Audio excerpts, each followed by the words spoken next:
pada zaman Rasulullah sallallahu alaihi wasallam, dan ianya terbahagi kepada bid'ah yang baik dan bid'ah yang buruk. Jadi kalau melihat dari segi syarak, bid'ah ni ada bid'ah hasanah, ada bid'ah sayyi'ah. Itu bahasa Arab dia. Hasanah baik, sayyi'ah buruk. Bid'ah yang baik, bid'ah yang buruk. Jadi kena faham. Kenapa? Kerana secara bahasa, bid'ah ini adalah melakukan sesuatu yang belum ada contoh sebelumnya. Bahasa Inggeris dia innovation lah, inovatif. Jadi contoh dia, kita nak buat parking yang inovatif, yang baru, yang tak ada orang buat cara parking. Ni secara bahasa. Bila masuk dalam bab syarak, ulama seperti Imam An-Nawawi, ulama mazhab Syafi'i, banyak ulama-ulama lain, dia mengkategorikan bahawa juga bid'ah ini ada yang baik, ada yang buruk. Walaupun dalam syarak. Dalam bab syarak. Syarak ni hukum hakam agama lah. Saya bagi contoh. Di zaman sahabat, zaman Rasul, tidak pernah mentadwin. Tadwin tu bahasa Inggeris codification Al-Quran. Mushaf. Memushafkan Al-Quran. Itu tak pernah. Adalah sahabat di zaman Nabi, bila turunnya wahyu, Nabi SAW menyampaikan pada sahabat, ada sahabat yang memang hafal ayat tersebut, pandai menulis, dia tulis kat kertas. Surah apa contoh dia. Ada sahabat pula, turunnya ayat kepada Rasulullah SAW baca, ditulis di atas dulang. Untuk dihafalkan misalnya. Ada turun ayat yang lain, ditulis atas tulang. Tulang belulang tu ditulis atas tu, di crack. Macam-macam tulisan. Lalu apabila terjadi sebuah peperangan di zaman Sayyidina Abu Bakar, ada sebuah peperangan, sahabat yang qurra ni apa? Yang hafal Al-Quran, yang bacaannya sahih, 40 orang mati syahid dalam peperangan tersebut. 40 qurra di kalangan sahabat mati syahid. Maka Khalifah Sayyidina Abu Bakar As-Siddiq bersama sahabat-sahabat yang besar lainnya, termasuk Sayyidina Umar dan lainnya, berbincang tentang ini. Maka dikatakan, dicadangkan kepada Abu Bakar untuk mentadwin Al-Quran, kerana takut Al-Quran ni hilang kerana kewafatan qurra. Maka akhirnya Sayyidina Abu Bakar dan sepakat untuk mentadwinkan Al-Quran. Mentadwinkan Al-Quran, mengkodifikasikan Al-Quran. Mengkodifikasikan Al-Quran, maka cara untuk mengkodifikasi Al-Quran adalah dua cara. Melalui hafazan dan tulisan. Maksud dia kena gabungkan dua-dua.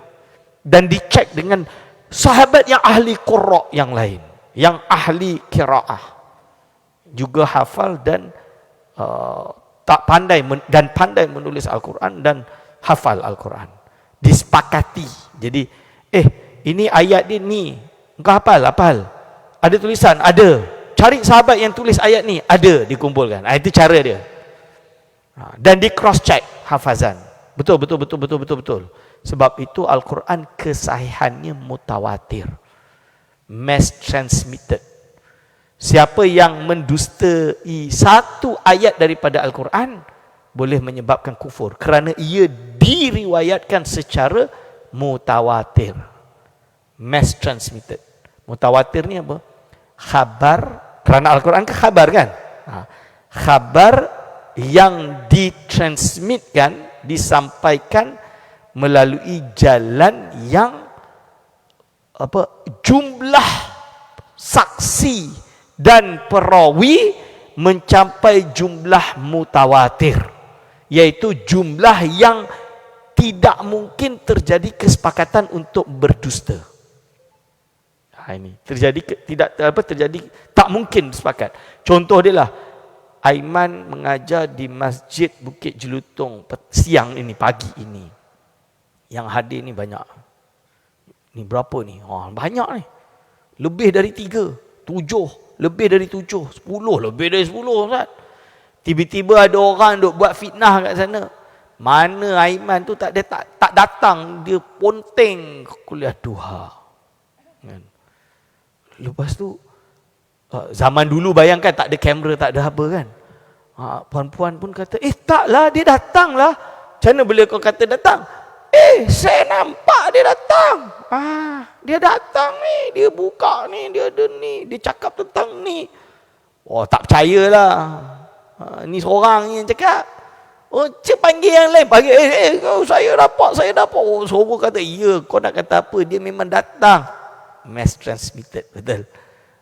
Akhirnya, tak mungkin orang yang menafikan itu, dia telah mendustai perkara yang mutawatir. Dia yang salah, bukan mutawatir.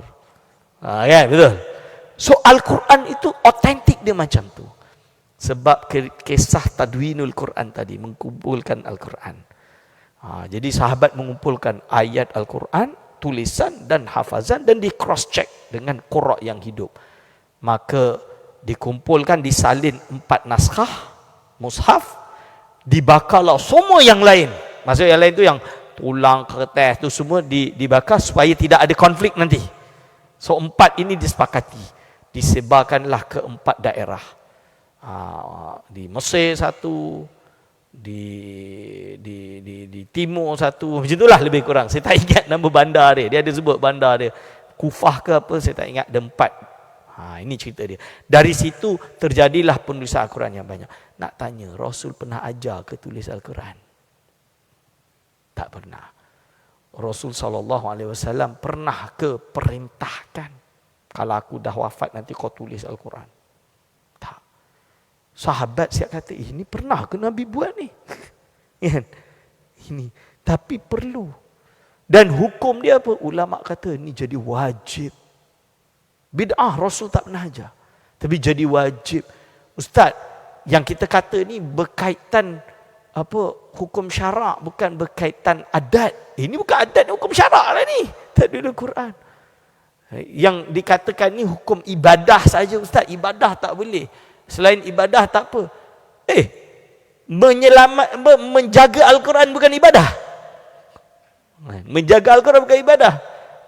Ini Quran perintahkan kita. Hadirin wal hadirat hafizakumullah. Ini contoh dia. Ada yang sunat. Menuntut ilmu kan dituntut syarak, betul? Ibadah tak menuntut ilmu. Ibadah. Rasul pernah tak ajar ilmu ada classification. Ilmu nahu, ilmu saraf, ilmu hadis, ilmu fiqah, ilmu akidah, ilmu hadis, riwayat hadis. Pernah tak? Tak pernah. Apa kata ada ulama, dia menggiat untuk kumpulkan hadis, dia bergiat untuk takhrij hadis, dia bergiat untuk keluarkan ilmu mustalah hadis. Ini ibadah tak? Ibadah. Ibadah menolong sunnah Nabi SAW. Rasul pernah ajar tak buat benda macam tu? Tak pernah. Tak pernah. Sepatutnya bid'ah lah. Tapi ulama kata ini bid'ah yang sunat. Boleh jadi wajib fardu kifayah maksud dia. Ini. Sebab itu ulama kata ada yang baik, ada yang buruk. Tapi yang buruk contoh dia macam mana? Contoh dia. Rasul pernah ajar tak solat subuh 4 rakaat? Subuh jelas mutawatir 2 rakaat. Betul. Terus menerus 2 rakaat. Ada orang dia fikir, itu contoh bid'ah. Kalau macam tu saya rasa benda ni baik. Kita solat subuh 4 rakaat lah. Dia selalu bagi contoh macam tu. Itu jelas bid'ah yang sayyi'ah, yang qabihah. Kenapa? Kerana solat subuh yang memang Nabi SAW ajar secara nas, mutawatir, maklum minad-din bid-darurah, 2 rakaat. Tak ada hajat untuk, bukan tak ada hajat, tak ada ilat untuk menambah kepada 4. Sebab itu kita kata hukum hakam syarak ni dia kena nilai. Ada yang maqulatil makna, ada yang ghairu maqulatil makna. Ada yang boleh difahami maknanya, ilatnya, kerananya, sebab apa tu, sebabnya ada yang tidak dapat kita cernakan. Kenapa subuh 2 rakaat kita tak tahu. Kita tak tahu. So kita terima seperti itu. Tapi ada yang sampai kepada kita cuma dia adalah bahagian dari ibadat dan mengukuhkan ibadat. Contoh dia apa? Solat ini rukun pertama adalah niat, betul? Solat niat. Usolli fardhu subhi. Ini rukun solat. Tuan-tuan tak letak niat dalam solat, tak sah.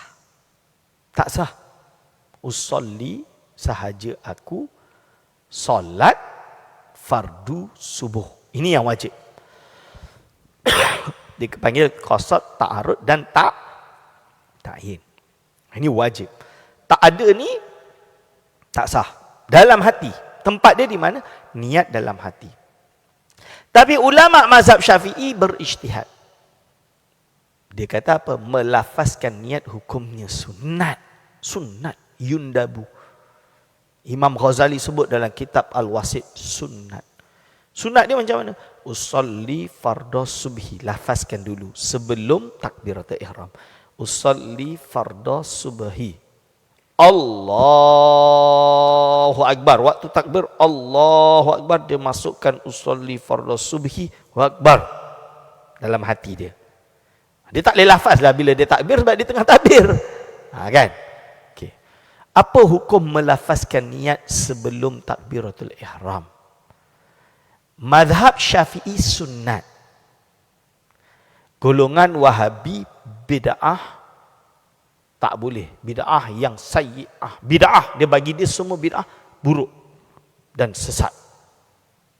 Dan tak boleh dilakukan. Bahkan mufti sekarang ni, mufti Saudi sekarang ni, dia ada kitab tauhid dekat juz 3 yang terakhir, termasuk bid'ah yang munkarah, itu adalah melafazkan niat bagi dia. Hadirin wal hadirat hafizakumullah. Mazhab Syafi'i kenapa sunat? Kerana niat dalam solat itu fardu, rukun solat, betul? Melafazkan niat liyusahila al-qalba, dapat membantu hati, betul? Berarti perkara yang dapat menyokong perkara yang rukun, yang baik, yang ibadat juga adalah baik juga. Kerana hati ini disokong dengan melafazkan niat, maka sunat melafazkan niat. Itu penalaran mazhab Syafi'i. Ini mazhab Syafi'i. Bukan satu ulama, banyak ulama. Bukan banyak, memang mazhab Syafi'i seluruhnya. Hadirin wal hadirat hafizakumullah. Hukum dia sunat. Ini hadirin wal hadirat hafizakumullah. Tapi bagi mereka bid'ah tak boleh nak buat.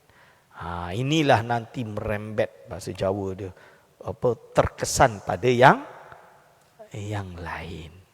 Maksud dia ibadat-ibadat yang lain. Banyak perkara dibid'ahkan.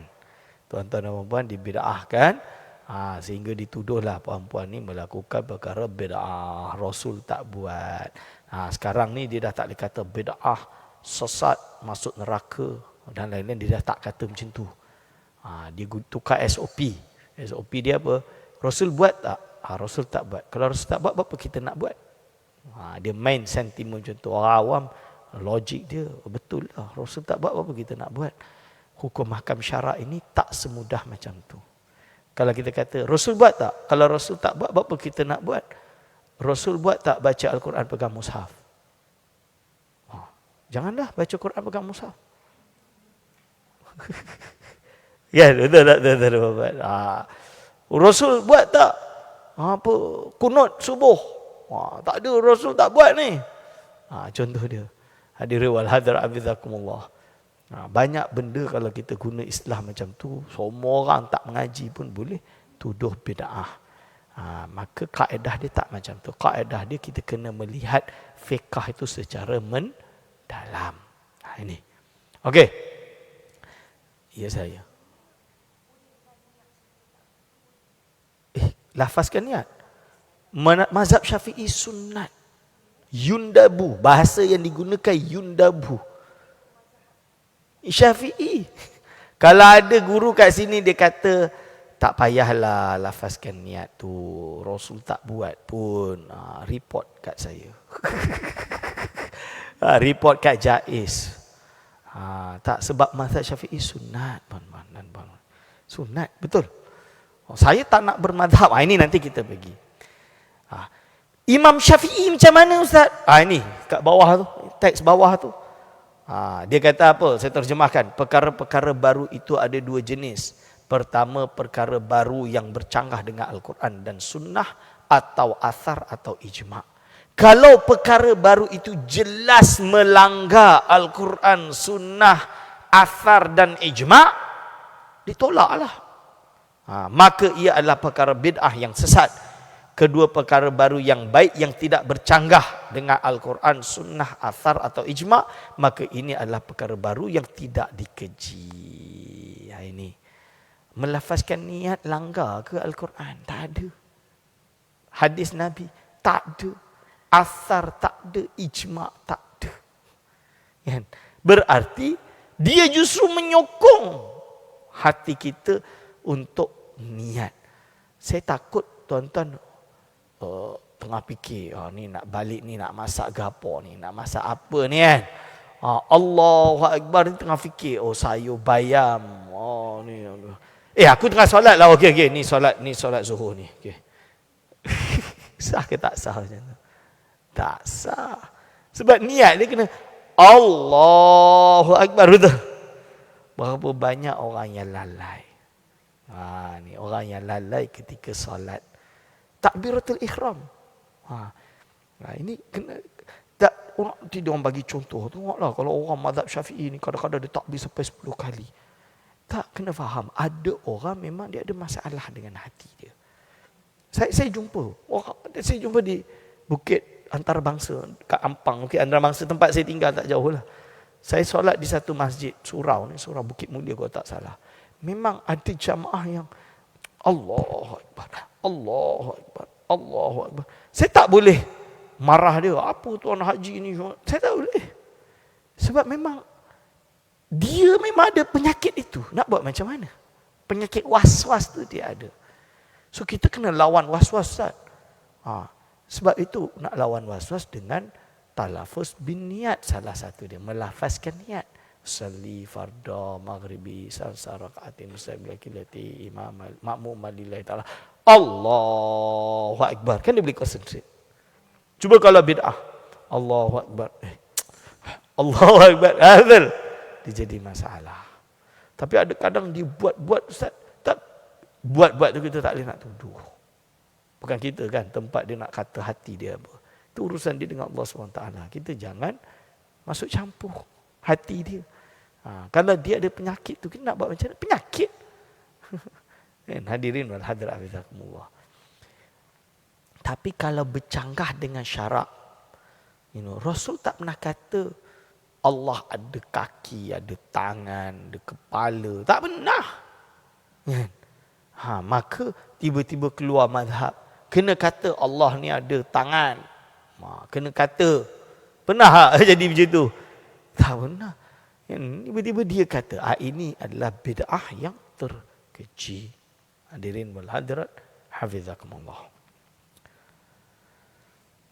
Ni ada satu riwayat lain. Imam Syafi'i, bukan saya yang kata, Imam Syafi'i. Contoh dia dalam kitab Fathul Bari, bid'ah ni ada dua bid'ah. Bid'ah mahmudah dan bid'ah mazmumah. Kalau ikut sunnah, dia bid'ah yang dipuji. Kalau mengenai sunnah, dia bid'ah yang terkeji. Okey. Imam Ghazali dalam kitab Ihya Ulumuddin, iaitu apa? Dan apa yang dikatakan bahawa seorang membuat perkara baru setelah kewafatan Rasulullah SAW, maka tidak semua yang baru itu merupakan perkara yang dilarang. Namun yang dilarang itu adalah perkara baru yang bertentangan dengan sunnah yang sahih dan mengangkat atau menghapuskan suatu perkara dalam syariat padahal illahnya, sebabnya masih ada. Bahkan mereka-reka sesuatu itu boleh dihukum wajib pada sesetengah keadaan jika sebab-sebabnya berubah. Hadirin wal hadirat hafizakumullah. Itu ilat hukum. Ini. Izzuddin bin Abdussalam justru mengatakan bahawa bid'ah ni ada 5 hukum. Jadi bid'ah tu bukan hukum. Kan? Ustaz, apa hukum kita ini? Hukum dia sunat. Apa ustaz kita buat macam ni? Hukum dia wajib. Apa hukum kita buat benda ni? Haram. Apa hukum saya pergi macam ni? Hukum dia makruh. Apa hukum saya makan ni ustaz? Mubah. Contoh, itu kan hukum. Boleh tak? Apa hukum saya ini? Bid'ah. Tak. Imam Nawawi Bantal kata bid'ah bukan hukum. Bid'ah itu keadaan sesuatu tersebut. Belum pernah ada contoh sebelumnya. Itu nama dia bid'ah. Berarti kalau perkara yang belum ada contoh sebelumnya, ketika baik jadi bid'ah hasanah. Kalau suatu itu belum ada contoh sebelumnya, benda itu buruk, maka ia adalah bid'ah sayyi'ah. Hadirin wal hadirat, hafizakumullah. Boleh faham ya? Ini tentang bid'ah. Sebab itu dia kata bid'ah ni terbagi kepada 5. Menurut Izzuddin bin Abdissalam. Dia ada jadi wajib, boleh jadi haram, boleh jadi sunat, boleh jadi makruh, boleh jadi mubah. Ini. Okey. Tergantunglah ilat hukum dia. Imam Nawawi pun dia cerita yang sama, panjang tu. Dalam syarah Sahih Muslim. Dia kata bid'ah ni ada yang wajib, sunat dan lain-lain. Contoh bid'ah sunnah, mengarang kitab-kitab ilmu agama, membangun madrasah, ribat-ribat dan selainnya. Yang wajib, menyusun dalil-dalil akidah, membantah golongan etis, puak-puak sesat, ini jadi wajib. Bid'ah yang makruh, jelas. Lepas tu bid'ah yang mubah, makan, apa jenis makan, makanan dan lain-lain. Ini bid'ah yang haram. Kan? Dia tak sebut sini, contoh dia adalah golongan Mu'tazilah, liberal dan lain-lain. Itu adalah contoh dia. Okey. Man sanna fil islami sunnatan hasanatan falahu ajruha. Dalam sabda Nabi SAW, barang siapa yang merintis perkara baru yang baik di dalam Islam, maka dia mendapat pahala kebaikan tersebut. Ini dalil dia. Barang siapa yang meniru atau memberi contoh yang tak baik, maka dia mendapat dosa orang yang buat tak baik. Ini dalam hadis Nabi SAW.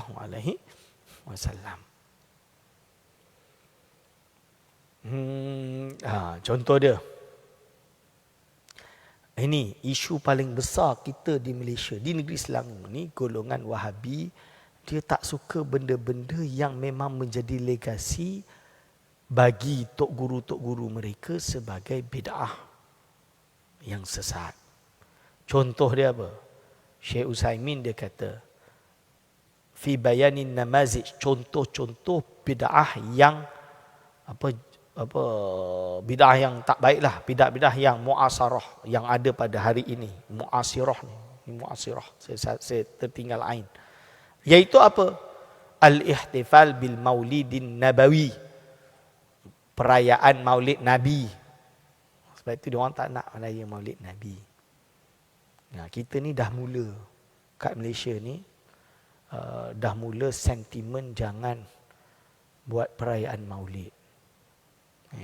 Bila nak masuk Maulid, selawat, Maulid baca, dah mula dibid'ahkan, dikejikan. Macam-macam, diserang melalui social media, diburuk-burukkan. Oh, ini ada penyembahan kepada Nabi Muhammad, dah jadi macam Nasrani. Serang melalui TikTok, disebarkan kepada orang awam. Kadang serang ke otoriti, pegawai agama yang ilmu dia tak jazam terikut-ikut. Hadirin wal hadirat, ini kena hati-hati sebab ini benda ilmu. Kita sebagai otoriti agama kena ada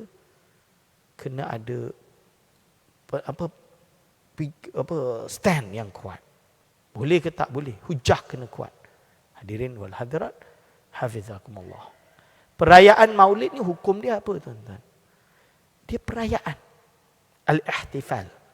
Jangan ingat Eid dia macam solat Eid, bukan. Bahasa Arab ihtifal, merayakanlah. Menyambutlah. Tu senang kan? Menyambutlah senang. Itu ihtifal bahasa Arab. Maulid Nabi dengan menyambut kelahiran baginda Nabi Muhammad sallallahu alaihi wasallam. Ini hukum dia adat sahaja. Adat. Dia jadi pahala sunat apabila dalam menyambut tersebut kita membaca salawat. Kan? Dalam itu kita sallallahu ala Muhammad sallallahu alaihi wasallam. Pahala tak tu? Pahala. Dalam tu juga memuji Nabi Muhammad sallallahu alaihi wasallam. Ya Nabi, ya Muhammad, ya arus al-khafiqaini. Lepas tu, ya apa? Contoh lagi. Ya khairu man dufinat. Aduh, saya tengah terlupa pula. Syair-syair tu saya dulu suka. Talamal ashku gharami ya nural wujud ya badratim ya badratim. Semua ini adalah pujian kepada Nabi Muhammad dan juga memanjatkan atau meningkatkan rasa kecintaan kita kepada Nabi Muhammad SAW. Selain daripada berselawat, apa yang buruknya? Rasul tak buat kan? Zaman Nabi ada seorang sahabat nama dia Sayyidina Hasan bin Sabit. Al-Hasan bin Sabit. Nama sahabat. Dalam riwayat Imam Tirmizi, Rasul SAW bina podium. Bina podium untuk Hasan bin Sabit supaya dia duduk dekat podium tersebut lalu mendendangkan syair-syair memuji Nabi Muhammad sallallahu alaihi wasallam. Kerana Hasan bin Sabit ini sahabat yang memang pandai bersyair Arab. Sampai ada orang jahiliyah, orang kafir jahiliyah benci Nabi Muhammad, dia buat syair menghina Nabi Muhammad.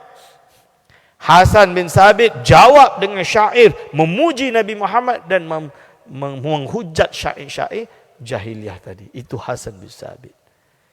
Kalau kita kata syair-syair itu syirik lah, syair-syair itu bid'ah dan lain-lain, berarti kita ni nak kata Hasan bin Sabit yang memuji Nabi ni bid'ah ke? Depan Nabi ni. Hanya yang dia sebut saja boleh sebab Nabi takrir. Selain itu tak boleh. Itu mengarut dah orang kata macam tu, hujah dia. Inti kita boleh nampak kan? Inti dia Rasul izinkan orang bersyair memuji Nabi SAW. Apapun yang datang setelahnya bersyair memuji Nabi termasuk daripadanya. Contoh lain, Abdul Muttalib. Kenapa Abdul Muttalib? Atuk Nabi. Ketika kelahiran Nabi SAW, pernah dalam satu riwayat disebutkan iaitu Alhamdulillahillazi a'tani. Alhamdulillahillazi a'tani hadzal ghulama tayyibal ardani. Kan? Shalla alaikallahu ya adnani. Itu tambahanlah. Jadi asal syair dia Alhamdulillahillazi a'tani hadzal ghulama tayyibal ardani. Segala puji bagi Allah yang telah memberiku budak ini yang sangat cantik sifat dia, bentuk rupanya.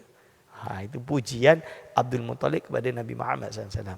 Diambil oleh ulama, petikan itu digubal lah, dibuat dengan cara syair.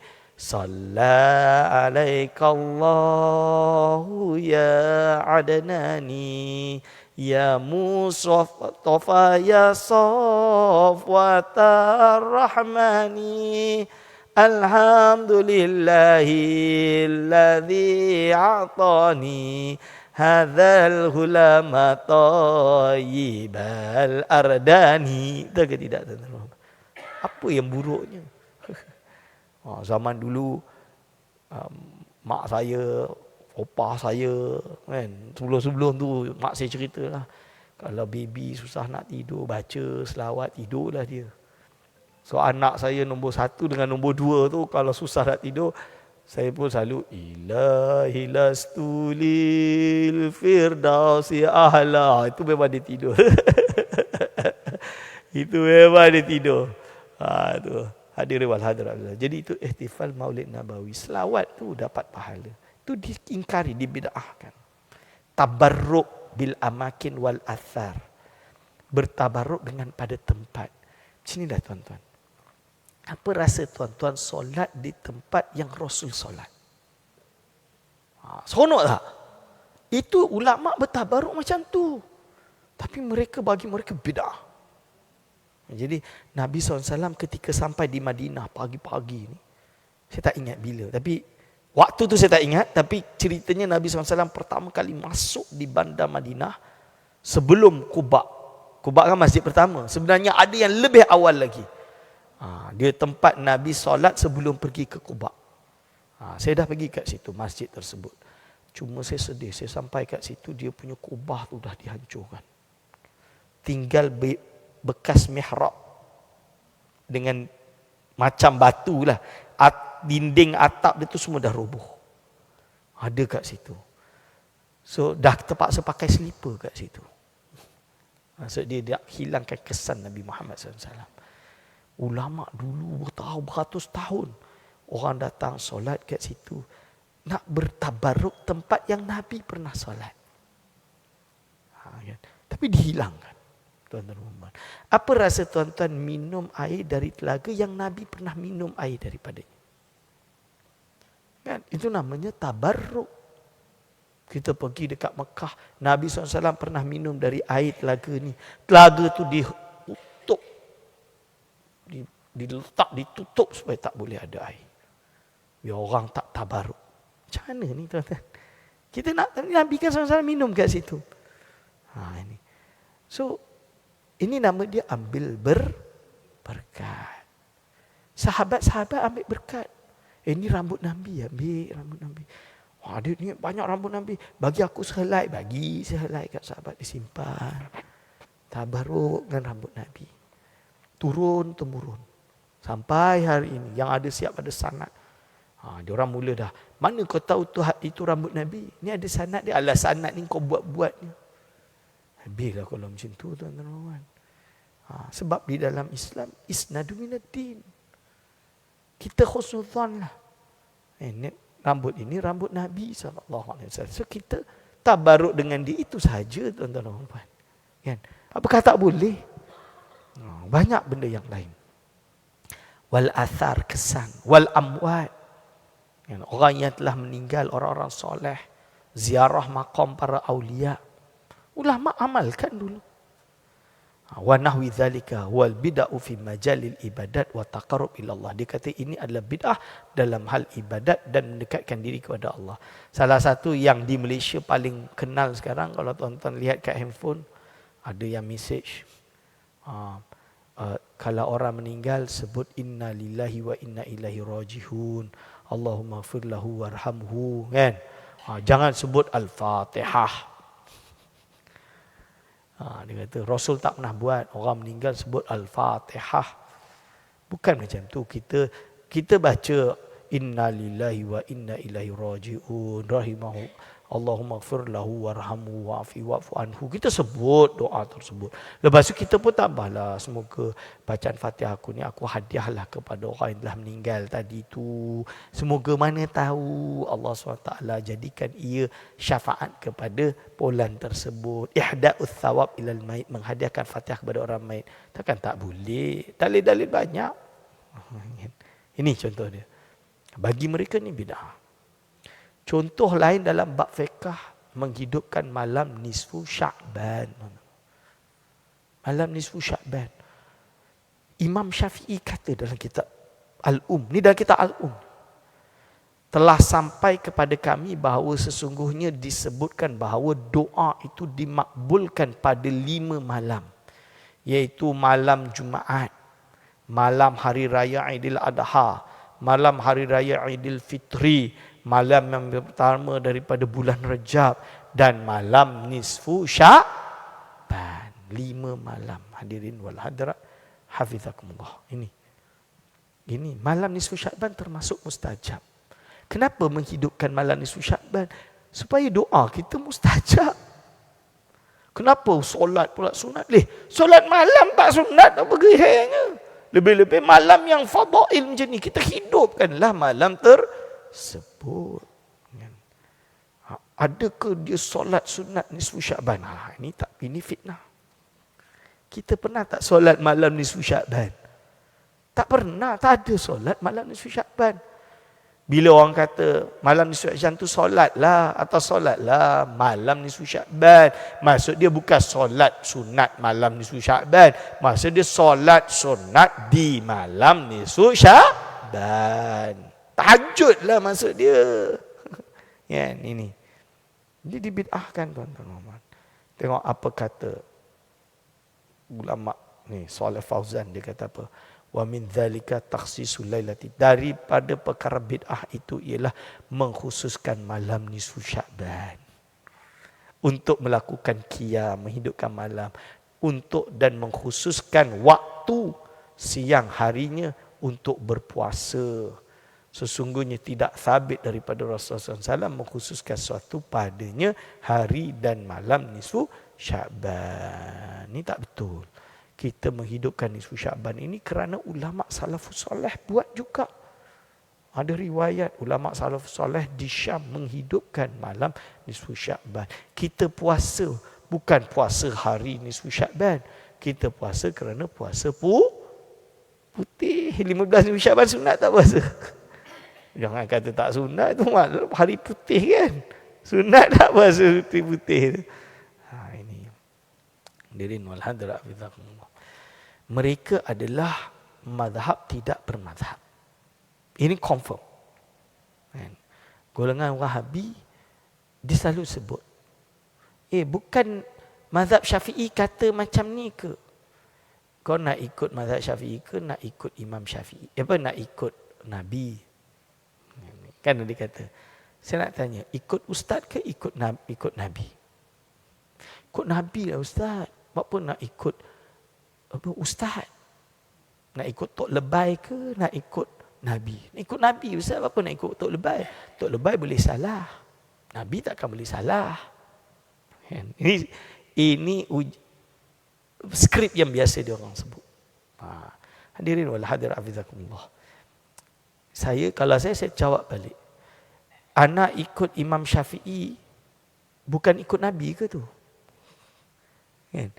Imam Syafi'i ni tak ikut Nabi ke? Kita tanya balik. Ikut Imam Malik ni tak ikut Nabi ke? Cuba kita tanya balik. Ikut Imam Ghazali tak ikut Nabi ke?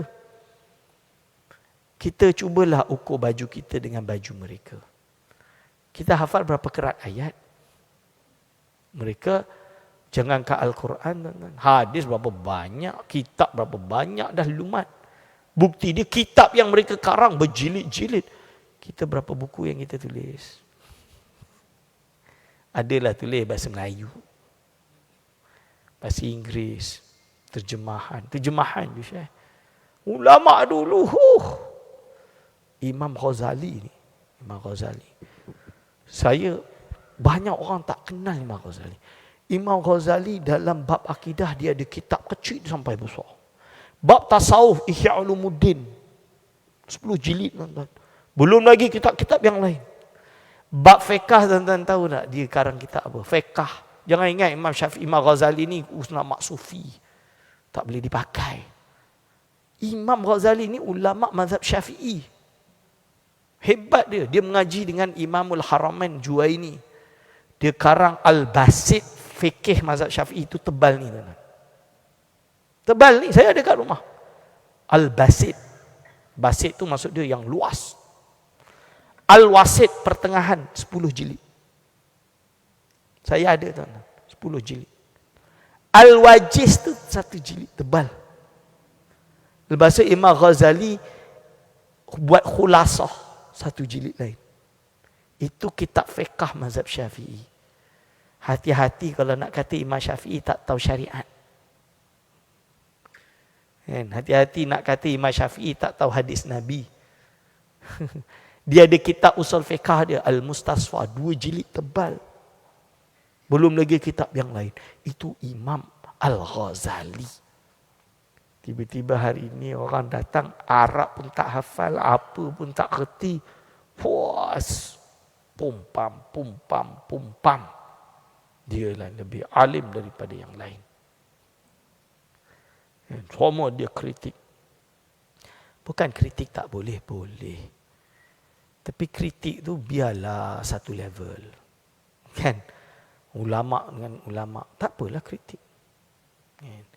Jadi kalau orang awam diajar untuk kritik ulama. Aduh, habis. Sistem otoriti ni akan hancur. Ibarat dia tuan-tuan, saya nak naik kapal terbang. Pilot. Tak nak pilot ni. Entah pilot ni macam tak betul je. Boleh. Saya kena tangkap, betul lah. Kita dekat dalam kapal terbang. Nak naik. Saya tak nak kapal terbang ni jalan sampai tukar pilot. Kenapa tuan nak tukar pilot? Saya nak kritik dia. Dia tadi jalan tu, nampak dia punya baju tak in sepenuhnya. Contoh dia. Boleh tak saya buat macam tu? Tak boleh. Saya yang akan kena nanti. Boleh kena saman. Kan? Mengganggu ketenteraman orang. Ini samalah. Pergi berubat doktor. Doktor nak operate. No, I don't agree with your diagnosis. Your diagnostic, I don't agree. You don't want to be operated, and you go and find other doctor lah. Kan? Doktor cakap macam tu lah. I don't agree, doctor. For me, it has to be like this. Which one is the doctor? You or me? Betul tak? Saya banyak jumpa saya dengar dalam banyak podcast, dalam radio, IKIM dan lain-lain. So banyak doktor sebut. Bukan tak boleh nak terangkan. We can explain to you. But there's no point for me to explain to you because you will not understand. Kan? Dia guna istilah doktor. So this is the itinerary. Dia punya, saya pun tak tahu. Siapa saya nak pertikai doktor tersebut? Tunggu saya dapat doktor baru pertikai lah. Betul ke tidak? Dalam bab perubatan kita boleh ada macam tu. Dalam bab pilot kita boleh ada macam tu. Dalam bab kepakaran engineering, architecture, semua kita boleh ada macam tu. Tapi bila bab agama pula, terserah akulah aku nak ke ni. Ini adalah agama ni milik umat. Tak kisahlah saya bukan bidang ke, saya tak pernah lulus universiti Islam ke, saya tak ada PhD ke, biarlah saya nak kritik. Habislah tuan-tuan. So, saya tak faham kenapa double standard. Pada hari ini double standard. Bila bab doktor, kita tak boleh kritik kalau bukan ahlinya. Tapi bila bab agama, dia kena liberalize. Sebab itu otoriti agama mewajibkan ada tauliah untuk mengajar. Bukan apa tuan-tuan. Banyak kat sana. Ini syaitan kurus ni. Ingat saya sebut ni, syaitan kurus ni. Ini memang ya Allah. Entah siapa-siapa tu. Duk kutuk sana, kutuk sini, fitnah sana, fitnah sini. Maaflah, saya terus terang. Saya difitnah semalam. Semalam saya difitnah. Datuk Dr. Aiman Al-Akiti menyebarkan hadis palsu. Itu bahaya fitnah macam tu. Fitnah macam tu nama dia. Macam kita nak kata orang ni tak solat. Macam tu lah lebih kurang. Betul tak? Orang ni tak solat. Sosat. Hadirin wal hadirat, hati-hati. So, bila saya tengok hadis tu yang mana? Rupanya hadis laulahu ya Adam lama khalaqtuka. Kalau bukan kerana Nabi Muhammad, ya Adam, aku tidak akan menciptakan kamu. Hadis qudsi. Hadis ini diriwayatkan oleh beberapa ulama hadis. Salah satu dia adalah Al-Hakim dalam Mustadrak dia. Lepas tu Hakim ini ada ulama, Imam Zahabi, dia kritik hadis ini, dia kata azunnuhu, aku sangka, aku duga hadis ini palsu. Dia sebut macam tu. Tapi ulama yang datang setelah dia mengkritik. Kan? Ibnu Hajar Al-Haythami dia kata hadis ini dhaif. Bukan palsu, dhaif. Dhaif tu lemah. Lemah belum tentu palsu kan. Ulama kata fadailul a'mal dengan apa boleh dibuat. Lepas tu datang Abdullah Humari. Ulama sebelum dia ada. Subki dia masukkan dalam kitab Syifa'us Saqam. Abdullah Humari disebut hadis ini dhaif, memang dhaif. Rawi tu ada yang dhaif. Tapi dia munjabirun. Basically dia ada syawahid yang menaikkan taraf dia menjadi hasan li ghairihi, baik kerana ada sebab lain. Maka Abdullah Humari kata fayuhtajju bihi, maka boleh berhujah dengannya. Itu pendapat Abdullah Humari. Tuan-tuan faham, Abdullah Humari ni siapa? Dia meninggal tahun 1993. Dia hidup lama dah. Dia hafal. Dia mengajar Sahih Muslim, tuan-tuan. Sahih Muslim dia mengajar. Menurut guru saya yang hidup, yang mengaji dengan dia, duduk tak pakai kitab, hafal matan, sanad dan juga syarah Sahih Muslim. Tak pakai kitab, duduk macam ni mengajar. Hafal. Ulama sepakatlah dia tu orang alim. Hadirin wal hadirat bizakumullah. At least kalau orang nak kritik, nak saya baca netizen tulis, ya Allah, Wahabi ni lah. Alah pakai rumari, tak boleh pakai tu. Macam saya tu, ya Allah, astagfirullahalazim. Minimum apa ulama-ulama Imam Ibn Taymiyah kan. Ulama golongan yang mereka agungkan, tak adalah saya nak kata tak boleh pakai. Saya tetap masih kata dia Syekhul Islam lah. Ini hadirin wal hadirat hafizakumullah. Saya difitnah. Tapi dia kata menyebabkan hadis palsu. Pada ulama ada perbincangan. Kalau tak agree, tak apalah tak agree. Tak perlulah fitnah orang. Saya tak sepakat. Bagi saya hadis itu hadis yang palsu. It's up to you. Ana tak boleh paksa kau. Kau jangan paksa aku. Saya ada sandaran saya. You nak tak setuju, it's up to you. Itu saja. Ada juga mula serang peribadi. Okey, maaflah. Saya tak niat nak serang peribadi. Saya tak serang peribadi dia. Saya hanya katalah orang awam, hati-hati ambil daripada orang yang tak bertauliah. Kerana kita memang dituntut mengambil ilmu dari orang yang bertauliah. Itu saja. Hadirin wal hadrat hafizakumullah. Okey. Lalu kita kena hati-hati ni. Kita ikut authority. Sebab apa? Ulama-ulama itu authority. Mereka ni berijtihad. Man ijtahada fa asaba wala falahu ajrani. Wa asaba falahu ajrani. Barang siapa berijtihad lalu dia betul, maka dia dapat 2 pahala. Wa man ijtahada wa akhta'a falahu ajrun wahidun. Barang siapa berijtihad lalu dia salah, maka bagi dia adalah 1 pahala sahaja. Tapi syarat dia kena mampu untuk berijtihad. Kita boleh berijtihad. Lupakanlah kalau nak berijtihad. Ini. Contoh ada satu Wahabi nama dia Hasan Khan Al-Kinauji. Dia ni ulama India. So dia ini mengkafirkan pentaklid, tuan-tuan. Mengkafirkan pentaklid. Orang yang bertaklid dalam bermazhab ni dikafirkan. Dia kata apa? Walaisa lil alimi ay yuqallida wa taqlidu qabulu qaulil qail bila hujjatin wa minhum man qala at-taqlidu qabulu qaulil qail wa anta la tadri min aina qalahu. Hadirin wal hadra hafizakumullah. Ini dia kata taqlidul madzahib minasyirki. Ini. Maaf yang dia kata ni dari kita ni. Mengikut mazhab itu termasuk syirik. Syirik dia tuduh. Ini salah seorang dia. Hati-hati. Okey. Membid'ahkan melafazkan niat, ini contoh dia.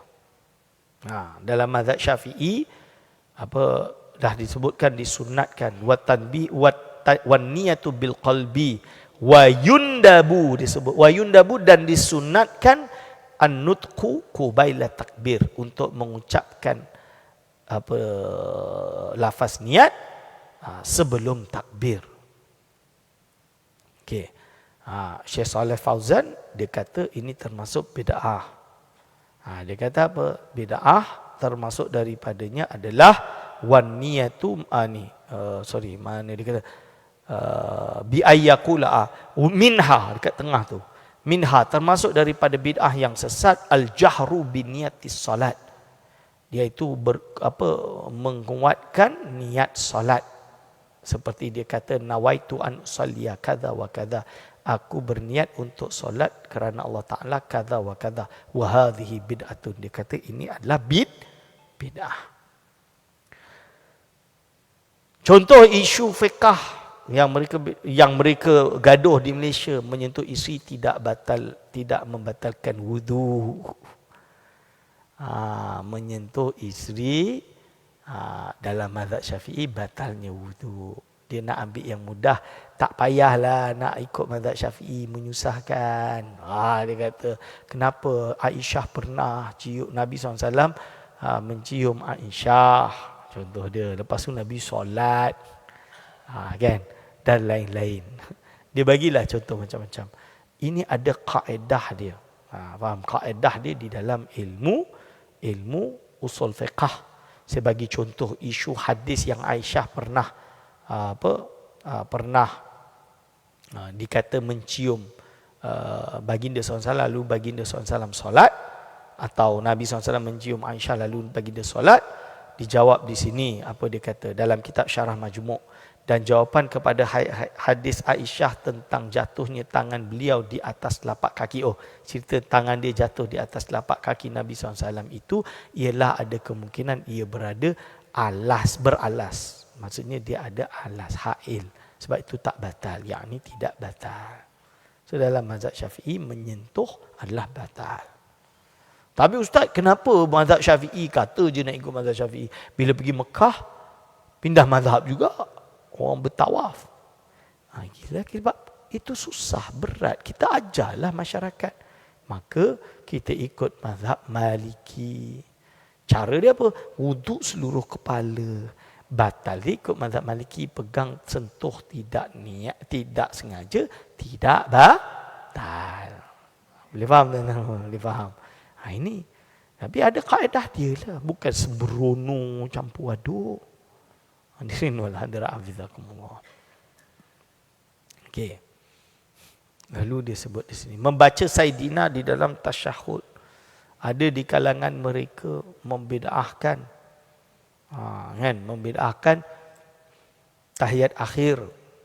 Dia kata apa? Bukan usalli Allahumma at-tahiyatul mubarakatuh Allahumma salli ala Sayyidina Muhammadin. Dia kata tak boleh ada Sayyidina sebab lafaz yang sampai kepada kita Allahumma salli ala Muhammadin. Tak ada Sayyidina. Mazhab Syafi'i lebih utama beradab dengan Nabi SAW. Maka kita menambah Sayyidina. Allahumma salli ala Sayyidina Muhammad.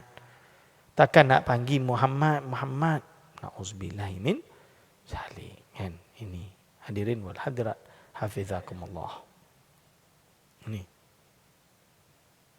kunut dalam solat subuh ini tersebar minggu lepas. Ada video, ada orang tulis biar orang tak anggap kunut ini wajib atau lainnya, sekali-sekali kena tinggal kunut subuh.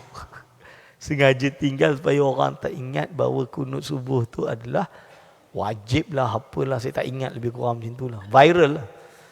Dah mula dah. Nanti biar orang tak ingat bahawa sunat tahiyat akhir, tahiyat awal kan. Tahiyat awal tu kan sunat abad. Kalau tinggalkan maka kena sujud sahwi. Kan, sujud sahwi. So adakah kita nak kata orang kena tinggalkan tahiyat ula? Sebab apa? Sebab dia bukan wajib. Biar orang tak sangka dia tu wajib. Boleh? Ini orang-orang fikir tak ada kaedah. Tidak memiliki kaedah di dalam dia panggil usul fiqh, dia tak ada. Kunut solat subuh ini di sisi mazhab Syafi'i sunat abad. Kenapa? Hadisnya di sisi mazhab Syafi'i. adalah hadis yang kuat. Bagi mereka hadis itu lemah. Itu ijtihad mereka. Kan? Hak mereka. Tapi kita ini mazhab Syafi'i menganggap hadis ini sahih. Disebut oleh Imam Nawawi sahih. Oh, tapi telah dikritik. Tak apalah, entah nak kritik Imam Syafi'i. Aku tak nak. Aku pilih pendapat Imam Syafi'i. Aku bukan ni. Tak apalah kau nak kritik Imam Nawawi. Aku tak nak kritik Imam Nawawi. Aku tahu level aku Imam Nawawi ni lebih hebat daripada kau. Kan? Hadirin wal hadirat hafizakumullah. Tapi saya seorang muhaddis itu, is your right to perasan jadi muhaddis. Is your right. Saya tak force you. You nak buat apa kat rumah you, terserah. But kita semua logik lah. Takkanlah Imam Nawawi tu tak alim. Imam Nawawi Majmu' tu ni Syarah Sahih Muslim, guru kepada Ibn Taymiyah.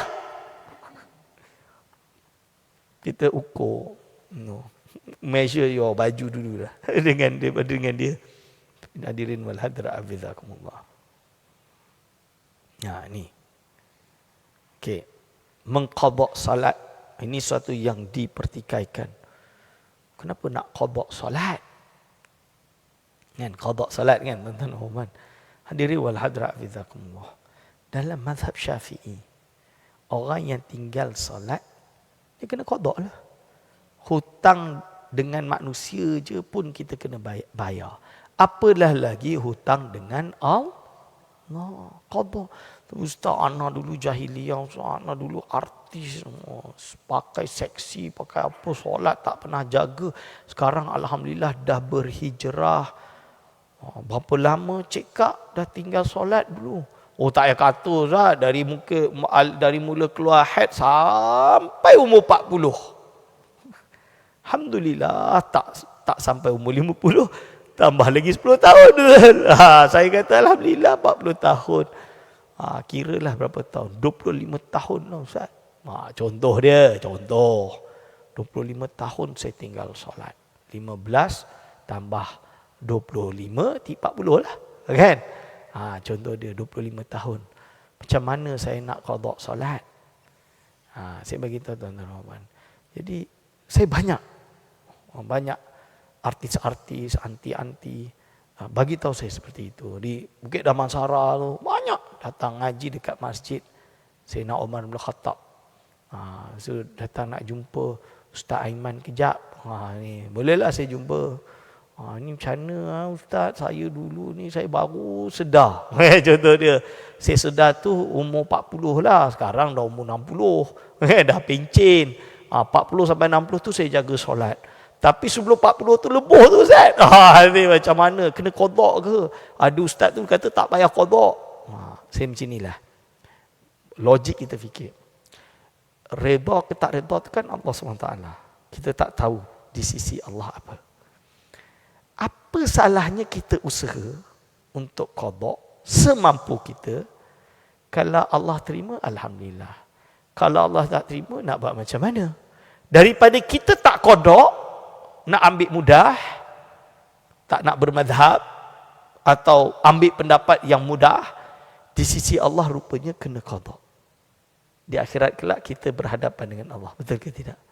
Kenapa kau tak qadha? Saya ambil pendapat yang mudah Allah. Kata dia kan. Ya Allah, aku ambil pendapat yang mudah. Lah, kenapa kau ambil pendapat yang mudah? Kau anggap syariat ni mudah ke? Macam mana? Kan, kebarangkalian tu kan macam-macam. Ini kebarangkalian nak contohkan. Jadi dengan kita qadha, seumpama tak langsai pun, kita ada usaha. Kita dah 10 tahun qadha, Allah padamkan kita. Tapi niat kita dah ada kan. Saya konsisten. Setiap kali solat, saya qadha satu solat. Contoh dia apa? Saya solat zuhur, saya qadha zuhur. Saya solat asar, saya qadha asar. Boleh faham? Sebelum asar, saya solat 4 rakaat. Solat asar, 4 rakaat. Buat, dia ada 25 tahun. Dia dah 10 tahun dia dah buat. Umur 70 Allah jemput dia. Kan? Dia masih hutang lagi 15 tahun. Harap-harap niat baik tersebut Allah SWT menjadikan asbab untuk ampunkan dia masuk dalam syurga. Dibandingkan orang yang tak peduli. Betul ke tidak? Itu sahaja. Ni menyusahkan 25 tahun. Sampai tak nak solat sunat. Siapa suruh sampai tak nak solat sunat? Solatlah sunat semampunya. Ya puan.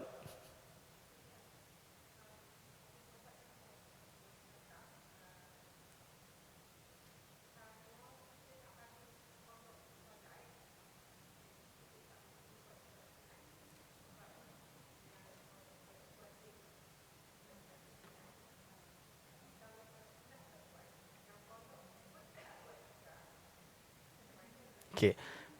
Memang saya terus terang, ada pendapat dalam mazhab Syafi'i yang kata sampai keadaan kau solat sunat pun tak sah sebab kau ada qada wajib. Ini pendapat yang paling syadid, paling kerah lah kita kata macam tu. Berat lah, berat. Okey, bawah dia utamakan qada daripada sunat. Okey, ya, itu ada pendapat. Tapi saya ambil pendekatan Syekh Nuh Ali Salman Al-Qudat, mantan mufti Jordan. Dia Qadhi Qudat, ketua hakim di Jordan dulu. Meninggal dah lah 2010. Banyak ulama-ulama kita di Malaysia, termasuk Sohibul Samah mufti negeri Pahang sekarang, Prof Asmadi, murid dia. Prof Asmadi murid dia. So, apa tuan-tuan? Dia kata macam ni, solat sunat ni kadang-kadang membangkitkan rasa semangat kita. Tahajud malam. Kita nak dapat tahajud tu. Kita motivate diri kita untuk bangun solat tahajud. Tahajud sunat kan, bukan fardu. Kan ada motivasi itu, betul tak? Diambil waktu yang sama juga, kita solat sunat, kita solatlah qada semampu kita. Betul ke tidak? So, jadikan solat sunat tu sebagai apa? Sebagai pemangkin. Itu bahasa Melayu tu yang saya baru belajar. Pemangkin untuk kita melakukan solat sunat dan solat wajib. Ada orang dia nak qada habis baru solat sunat. Tak ada masalah. Cuma janganlah kita sibuk nak qada sampai kita menafikan keutamaan juga solat sunat. Tak nak bangun tahajud sebab aku masih ada solat qada yang wajib. Tapi dia solat qada yang wajib hanya waktu solat 5 waktu. Dia ulang macam dia sebut. Tak boleh lah macam tu. Tapi Ustaz, dia bangun tahajud tapi dia tak tahajud, dia solat sunat. Ni macam mana Ustaz? Dia bangun tapi dia tak solat tahajud, dia solat qada. Tak ada masalah. Nak buat macam mana? Dia masih ada solat yang wajib. Banyaklah pula dia orang email ni. UIA. Ini macam mana? Ini tak ada masalah lah. Maksud dia, contoh dia apa? Dia memang bangun, dia qada 5 hari pada waktu malam. 5 hari pada waktu malam. Dia nak kejar habiskan qada dia. Tak ada masalah. Semoga dia cepat habis, lepas tu dia boleh solat sunat. Kalau itu juga motivasi dia. So kita kena fleksibel. Manusia ni bermacam-macam. Jangan kufur nikmat. Yang saya sebut hati-hati itu, dia dah hijrah. Tak payah suruh dia qada. Kita mendedahkan dia kepada kemungkinan dia kena bertanggungjawab di akhirat kelak. Betul ke tidak? Alah Ustaz, kalau solat qada pun kalau Allah tak terima juga. Kita usaha di dunia. Kalau Allah tak terima, nak buat macam mana? Betul ke tidak, teman-teman? Itu maksud dia. Okey? Ini bab mengqada solat. Kalau yang ada qada tu, bolehlah qada solat. Tarqiyah dalam solat Jumaat. Kadang-kadang idza qulta li sahibika ansit wal imamu yakhtubu yaumal jum'ati faqad laghat. Kan ada yang sebut macam tu. Kan? Ini solat Jumaat, tengah solat Jumaat, tengah khutbah Jumaat, jangan ada yang kau berkata kepada kawan engkau diam. Maka ia sia-sia, kan? Kadang-kadang dia sebut tu biar jamaah tu dengar, ingat, jangan sebut. Ini tarkiyah, dibid'ahkan. Ini ulama sebut. Dalam kitab Tuhfatul Muhtaj ada sandaran dia. Mengqada puasa orang yang sudah meninggal.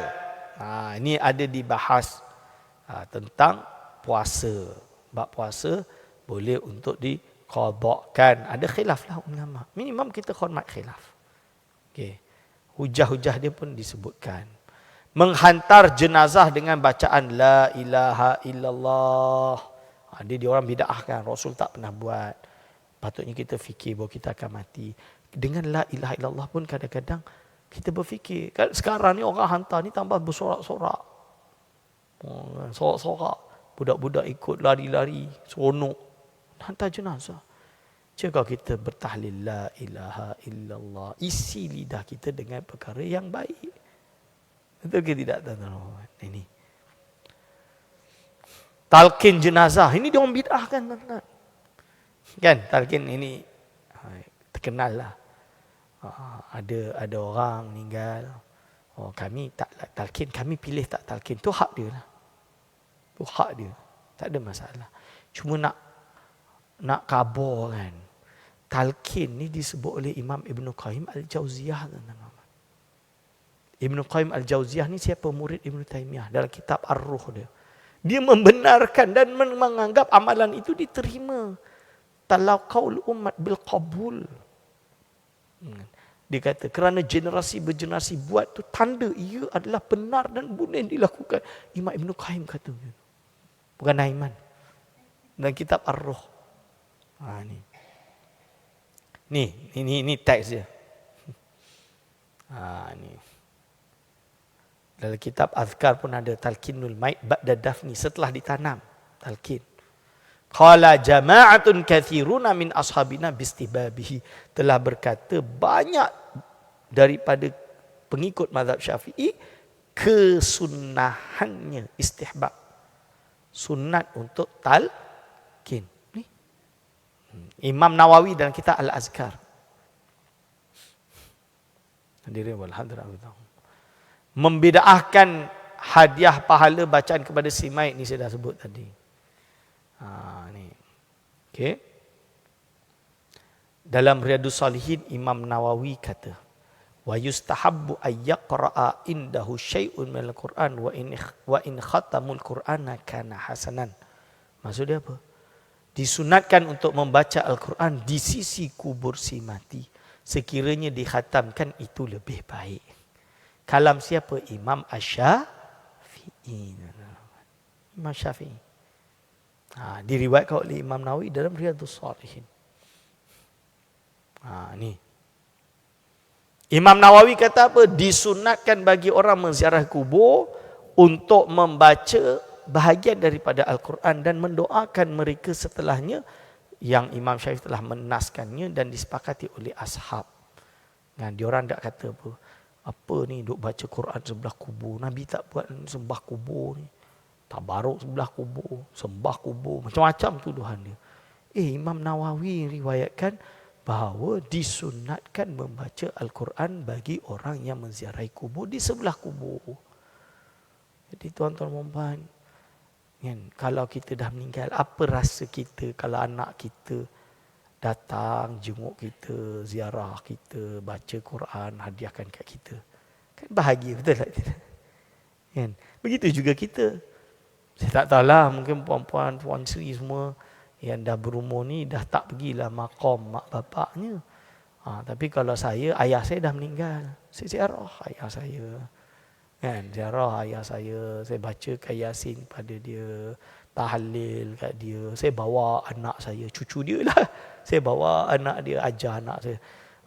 Aurelia, nanti Aurelia papa dah meninggal. Aurelia jangan lupa papa. Dia pun kata, tak lupa. Dia kata dia dah besar, umur 15 tahun, dia boleh jawab lah. Adik dia, Alawi umur 9 tahun. Alawi ni kalau papa dah meninggal nanti, balik Alawi dah tak ada nak ziarah papa. Dia diam, dia tak tahu nak reply apa. Sebab dia 9 tahun.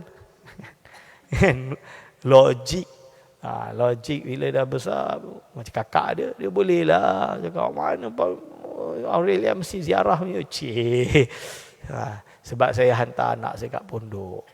Dekat pondok, dia memang ziarah makom pengasuh pondok. Di pondok tu, mak saya waktu datang ke pondok saya tu, setiap pagi kami memang tahlil istighasah dekat kubur pendiri pondok. Pengasuh pondok lah kan. Pondok tu dah hidup lama dah.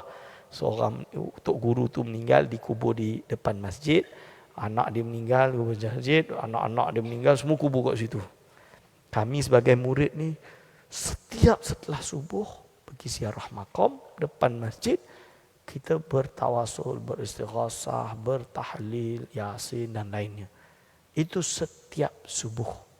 Hadirin wal hadirat hafizakumullah. So mak saya waktu pergi pondok saya tu cerita, man, best je tengok kan Pak Kiai tu, dia meninggal tiap hari murid generasi bergenerasi beratus tahun dah ziarah ni. Macam Nabi Muhammad SAW wafat di makam kan, ulama Islam semua menziarahinya. Ni mama meninggal nanti korang ni ziarah ke tak dia? Mak saya kata macam tu. Ini cuba teka, hadirin wal hadirat. Cuba apa kita rasa? Kita naklah diziarahi, betul ke tidak? Cuba puan-puan letak pada diri kalau kita meninggal. Ini. Hadirin wal hadirat hafizakumullah. Bacaan Yasin, tahlil. Ya? Dah 10.30? Ya.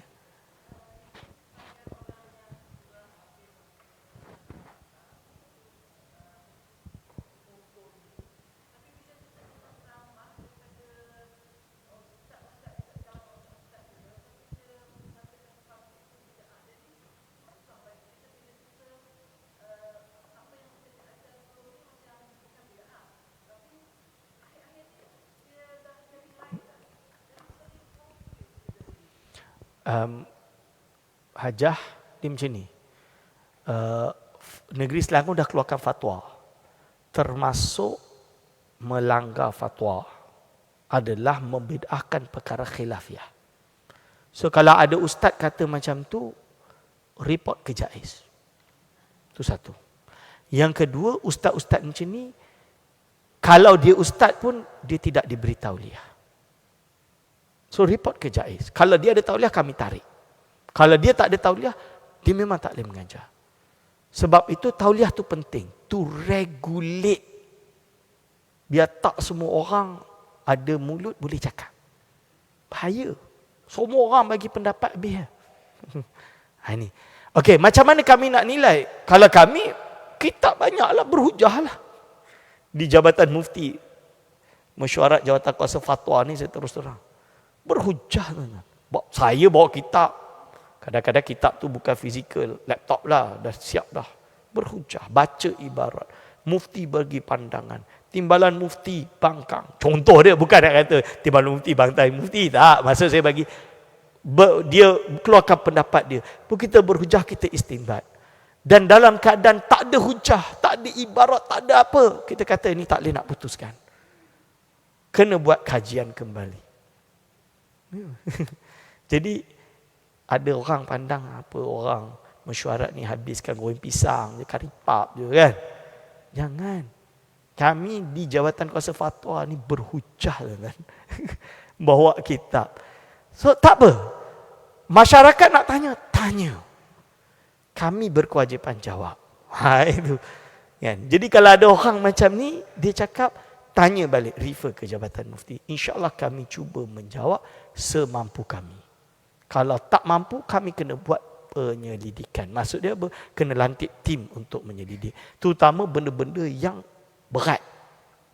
Ni yang berat. Okey, jelas tuan? InsyaAllah. Dah habis waktu.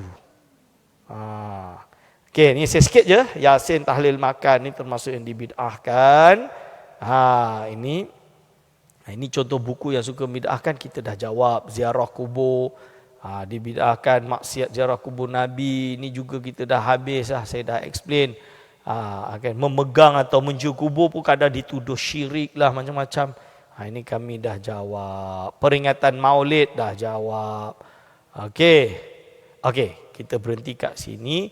Mungkin next 7 Julai kita masuk penyelewengan di dalam tasawuf. Okey, dalam isu tasawuf. Boleh saya tutup Okay, insyaAllah aku qauli hadza astaghfirullah li wa lakum. Wassalamualaikum warahmatullahi wabarakatuh.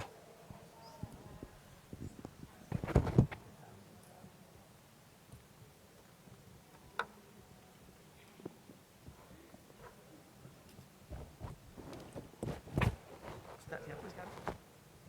Ustaz Muhadi.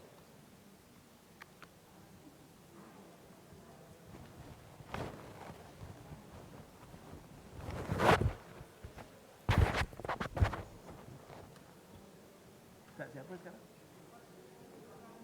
Zoom. Nampak. Boleh ke?